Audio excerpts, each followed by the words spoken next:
आप सभी को फिर से एक बार एमएसआर स्टडी सेंटर में हार्दिक स्वागत है। मैं एमएसआर और आपको इस वीडियो में आज मॉडल सेट 3 जो आपका जेसीईआरटी द्वारा जारी किया गया साइंस सब्जेक्ट का उसका सोल्यूशन लेकर आया हूं। उम्मीद है कि आपको बेहतर ढंग से मैं समझा पाऊं। अब तक सेट 1 और सेट 2 का पूरा सोल्यूशन समझाकर आप लोगों को दे चुका हूं और आज के इस वीडियो में हम लोग सेट 3 का सोल्यूशन लेकर आए हूँ। तो चलिए फटाफट हम लोग सेट 3 का सेक्शन ए और सेक्शन बी का पूरा आंसर जान लेते हैं कि किस प्रकार हमें आंसर लिखना है। तो चलिए स्टार्ट करते हैं। देखिए ये सेट 3 है, जो इंस्ट्रक्शन दिया रहता है वो दिया है, 40 मार्क का होगा, 1.5 घंटा का होगा। तो बहुत कुछ ये सब हम लोग पढ़ चुके हैं। तो हम लोग सीधे चलते हैं क्वेश्चन की ओर।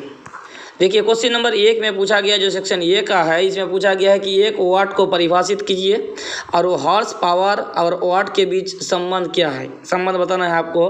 पहले वाट को परिभाषित करना है, यानी वाट क्या है आपको लिखना है, फिर हॉर्स पावर और वाट के बीच संबंध बताना है। तो सबसे पहले हम लोग इस प्रकार लिख लेंगे, एक वाट, उसको हाई अंडरलाइन कर देंगे, फिर लिखेंगे 1 सेकेंड में 1 जूल कार्य को 1 वाट कहते हैं। आपको इतना सिर्फ याद रखना है कि अगर 1 सेकेंड में 1 जूल अगर कार्य हो रहा है तो वह 1 वाट, 1 सेकेंड में 1 जूल कार्य बराबर 1 वाट। फिर क्या पूछा गया था कि हॉर्स पावर एवं वाट के बीच संबंध क्या है। याद रखिएगा, हॉर्स पावर, पावर मतलब पी, शक्ति, बराबर होता है कार्य बट्टा समय। मतलब निश्चित समय में जितना कार्य होगा उस कार्य बट्टा समय को शक्ति कहा जाता है। बस ये याद रखिएगा, P बराबर W/T, हॉर्स पावर और वाट के बीच संबंध। अब आते हैं क्वेश्चन नंबर 2 में, ध्वनि तरंगों को यांत्रिक तरंग क्यों कहते हैं। ध्वनि तरंग जो है इसे यांत्रिक तरंग क्यों कहते हैं। आंसर इस प्रकार लिख लेंगे हम लोग, ध्वनि एक ऊर्जा है। ध्वनि क्या है? एक ऊर्जा है जो स्वयं उत्पन्न नहीं होते। हम लोग जानते हैं ध्वनि जो है वो स्वयं उत्पन्न नहीं होते हैं। इसे उत्पन्न करने के लिए किसी न किसी प्रकार का यांत्रिक ऊर्जा की आवश्यकता होती है। अगर आपको ध्वनि उत्पन्न करना है तो किसी 2 वस्तुओं के बीच टकराना आवश्यक है, जो यांत्रिक ऊर्जा है। ठीक है, इसीलिए ध्वनि तरंगों को यांत्रिक तरंग कहते हैं। बस इतना आपको लिखना है। अब आते क्वेश्चन नंबर 3 में, S8 क्या है? सल्फर है, उसका मूल द्रव्यमान ज्ञात करना है आपको। देखिए S यानी सल्फर जो है, इसका परमाणु द्रव्यमान कितना होता है? 32 होता है। हम लोग जानते हैं कि सल्फर का परमाणु संख्या 16 होता है और परमाणु द्रव्यमान जो होता है वो कितना होता है? 32 होता है। चूंकि यहाँ S8 है तो 32 को सीधे 8 से गुना कर दिए, 256 U हो गया। क्या हो गया? 256 U हो गया। तो यही है S8 जो है मोलर द्रव्यमान 256 U। बस। क्वेश्चन नंबर 4 में पूछा गया है कि 1 U हाइड्रोजन तथा 1 ग्राम हाइड्रोजन में परमाणुओं की संख्या कितनी होगी। बस आपको परमाणु संख्या आपको बताना है, या कणों की संख्या लिखना चाहिए था। देखिए 1 ग्राम हाइड्रोजन या 1 U हाइड्रोजन में परमाणुओं की संख्या क्या होगी? 6.022 × 10⁻23। ये हुआ इसका सही आंसर। अब क्वेश्चन नंबर 5 में आ जाता है कि सोडियम प्लस जो है, सोडियम धनायन का इलेक्ट्रॉनिक विन्यास तथा संयोजी इलेक्ट्रॉन की संख्या बताना है आपको। देखिए इसमें बच्चा बहुत कंफ्यूजन करता है, इसमें सोडियम नहीं है, सोडियम आयन है। अगर सोडियम कहा जाता तो लिखते कितना? 11। 11 का इलेक्ट्रॉनिक विन्यास करेंगे 2, 8, 10 और 1, 11। इस प्रकार इलेक्ट्रॉनिक विन्यास करता है और एक को मानते संयुक्ता। लेकिन ध्यान दिए, यहाँ सोडियम आयन है, प्लस के रूप में है, यानी ये इलेक्ट्रॉन को क्या कर रहा है? त्याग कर दिया है। कि परमाणु संख्या 10 है। देखिए सोडियम का परमाणु संख्या कितना होता है? 11 होता है, लेकिन यहाँ कितना है? 10 है, क्योंकि यहाँ 1 इलेक्ट्रॉन वो त्याग कर चुका है।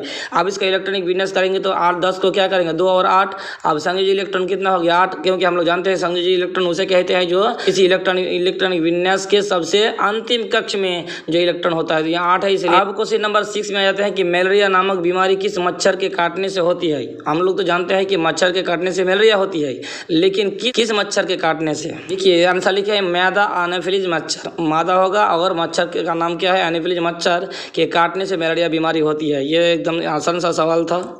सेक्शन ए का लास्ट क्वेश्चन, क्वेश्चन नंबर 7 में है, 2 असंक्रामक रोगों का नाम लिखे। असंक्रामक रोग मतलब जो जीवाणुओं द्वारा, सूक्ष्मजीवों के द्वारा नहीं होता है, विषाणु के द्वारा नहीं होता है।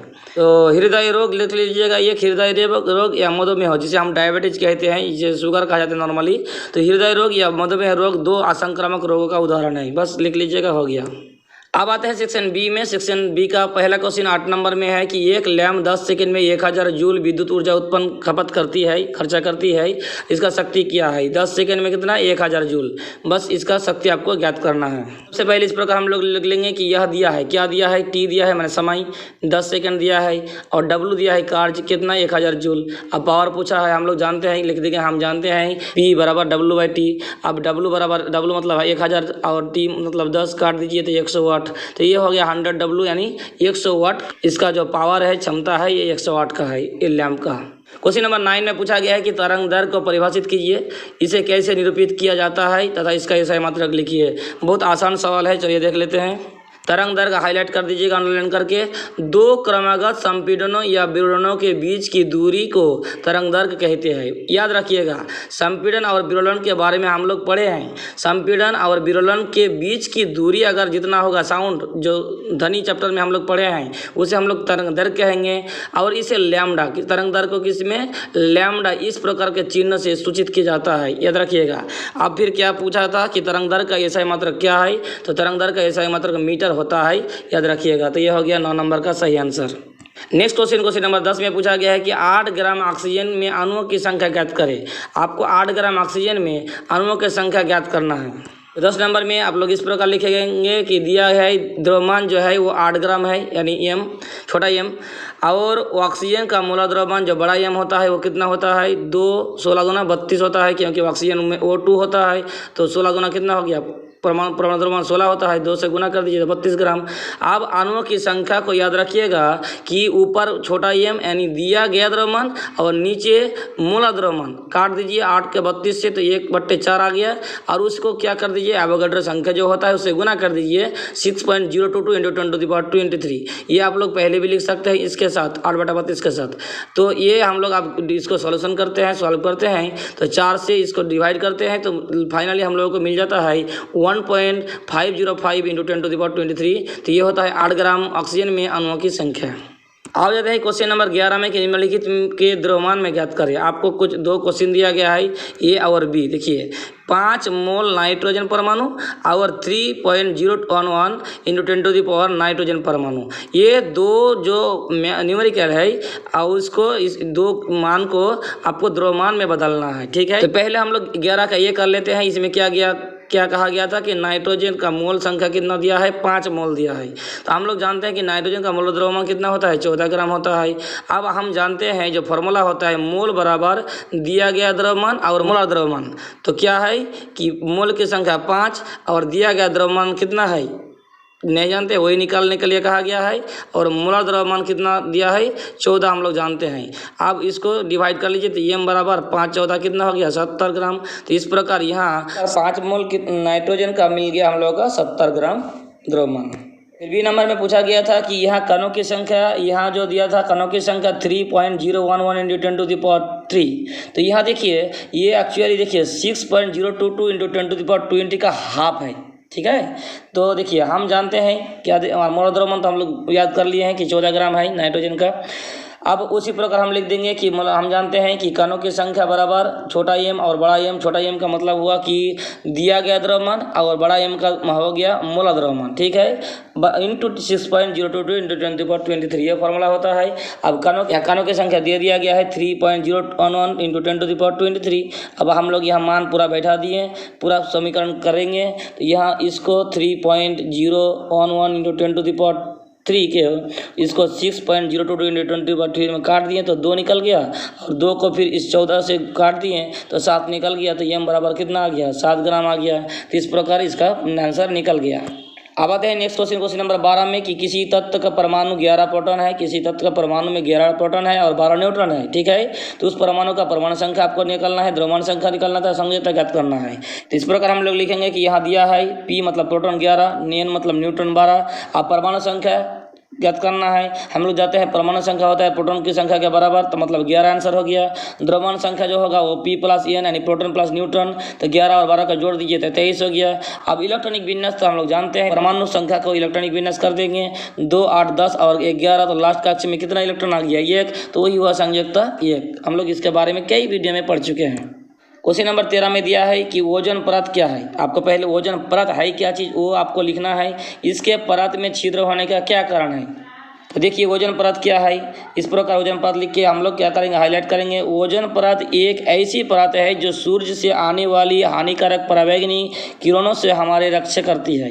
ये क्या है, सूर्य से जो आने वाला पराबैंगनी किरण है यानी अल्ट्रावायलेट रेज है जो हमारे लिए बहुत ही हानिकारक है, उसको वो शोषण करता है ओजोन परत। तो ओजोन एक परत है, वो क्या करता है, पराबैंगनी किरण को वो शोषता है, पराबैंगनी किरण से हमें रक्षा करती है।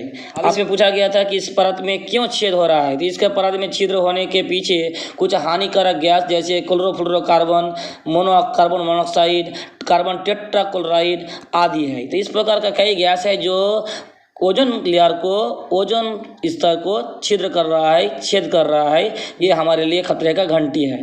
इस सेक्शन का अंतिम प्रश्न और इस वीडियो का अंतिम प्रश्न ये है कि अच्छे स्वास्थ्य की आवश्यक स्थितियाँ बताइए। मतलब हम अच्छे स्वास्थ्य किसे कहेंगे, बस यही कह रहा है। देखिए इस प्रकार आंसर लिखेंगे हम लोग कि अच्छे स्वास्थ्य की आवश्यक स्थितियां निम्नलिखित है। क्या क्या कंडीशन है।